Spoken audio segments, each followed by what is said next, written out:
കർമ്മല മാതാവ് brother Manoj S Das. കത്തോലിക്ക സഭയിൽ പരിശുദ്ധ മാതാവിനോടുള്ള ഭക്തിക്ക് വലിയ സ്ഥാനമുണ്ട്. അതിൽ ഏറെ ആത്മീയത നിറഞ്ഞ ഒന്നാണ് കർമ്മല മാതാവിനോടുള്ള ഭക്തി.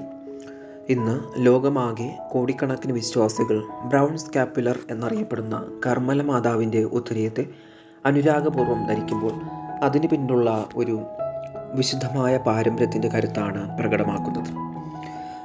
കാർമൽ മല വിശുദ്ധ ഗ്രന്ഥങ്ങളിൽ പലതവണ പരാമർശിക്കപ്പെട്ടിരിക്കുന്ന ആത്മീയതയുടെ ഒരു പർവ്വതമാണ്. ഏലിയ പ്രവാചകന്റെ കാലത്തേക്ക് നമ്മെ കൊണ്ടുപോകുന്ന ഈ പൈതൃകത്തിൽ ദൈവാനുഭവത്തിനായി ഒരു കൂട്ടം സന്യാസികൾ ഈ മലയിൽ പിൻവാങ്ങിയിരുന്നു. 12-ാം നൂറ്റാണ്ടിൽ ഇവർ ദൈവമാതാവായ പരിശുദ്ധ മറിയത്തിൻ്റെ മാധ്യസ്ഥതയിൽ ധ്യാനാത്മകമായ ജീവിതം നയിക്കുവാൻ കർമ്മലൈറ്റ് സഭയ്ക്ക് തുടക്കം കുറിച്ചു. ആദ്യ കർമ്മലൈറ്റ് സഭയുടെ രൂപീകരണം കുരിശുയുദ്ധ കാലഘട്ടത്തിലാണ്.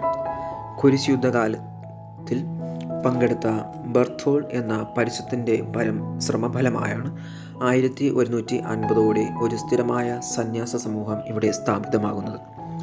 എന്നാൽ സാരേസൻസിൻ്റെ അടിച്ചമർത്തലിനെ അതിജീവിക്കുവാൻ കഴിയാത്തതിനെ തുടർന്ന് ഈ സന്യാസികൾ യൂറോപ്പിലേക്ക് കുടിയേറി. തുടർന്ന് 1125 ജൂലൈ 16 രാത്രിയിൽ പരിശുദ്ധ കന്യക മാതാവ് പാപ്പയായ ഹൊണോറിയൂസ് III പ്രത്യക്ഷപ്പെടുകയും കർമ്മലൈറ്റ് സഭയെ അംഗീകരിക്കുവാൻ നിർദ്ദേശിക്കുകയും ചെയ്തു. മറിയത്തിൻ്റെ ഉത്തരീയത്തിൻ്റെ പ്രസക്തിയും പ്രാധാന്യവും കൊണ്ട് കാര്യമാത്രയിൽ ഔദ്യോഗിക അംഗീകാരം ലഭിച്ചിട്ടും കർമ്മലൈറ്റ് സഭ അനേകം അവഹേളനങ്ങളും തടസ്സങ്ങൾക്കും വിധേയമായിരുന്നു. ഈ സാഹചര്യത്തിൽ സഭയുടെ 6ാമത്തെ ജനറലായ വിശുദ്ധ സൈമൺ സ്റ്റോക്ക് തങ്ങളുടെ സംരക്ഷണത്തിനാവശ്യമായ ഒരു പ്രത്യേകം അടയാളം നൽകി അനുഗ്രഹിക്കുവാൻ പരിശുദ്ധ മാതാവിനോട് ഹൃദയപൂർവ്വം അപേക്ഷിച്ചു.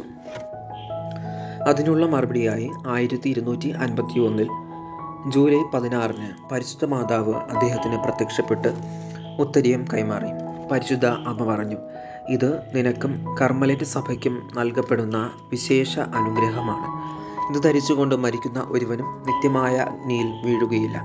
ഇതിനാലാണ് ഉത്തരീയത്തിൻ്റെ തിരുനാൾ എന്ന പേരിൽ കർമ്മല മാതാവിൻ്റെ തിരുനാളായി ജൂലൈ 16 ഈ ദിനം ആഘോഷിക്കപ്പെടുന്നത്. 1332 കർമ്മലൈറ്റ് സഭയിലുടനീളം ഈ തിരുനാൾ ആരംഭിക്കുകയും 1726 ബെനഡിക്ട് 13 പാപ്പ ആഗോള സഭയുടെ തിരുനാളായി ഇതിനെ ഉയർത്തുകയും ചെയ്തു. സ്കാപ്പുലർ എന്നത് ശരീരത്തിൻ്റെ മീത് ധരിക്കുന്ന ചെറിയ തുണിയാണെങ്കിലും ഉത്തരീയത്തിൻ്റെ ആന്തരിക അർത്ഥവും ആത്മീയതയും അതിപ്രസക്തമാണ്.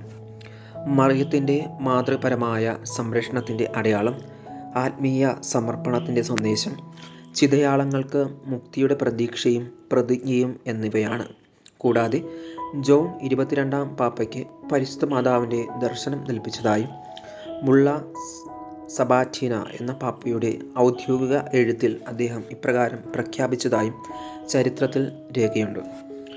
ഉത്തരീയം ധരിച്ചവർ ശുദ്ധീകരണ സ്ഥലത്ത് നിന്നും പെട്ടെന്ന് മോചിതരാകും.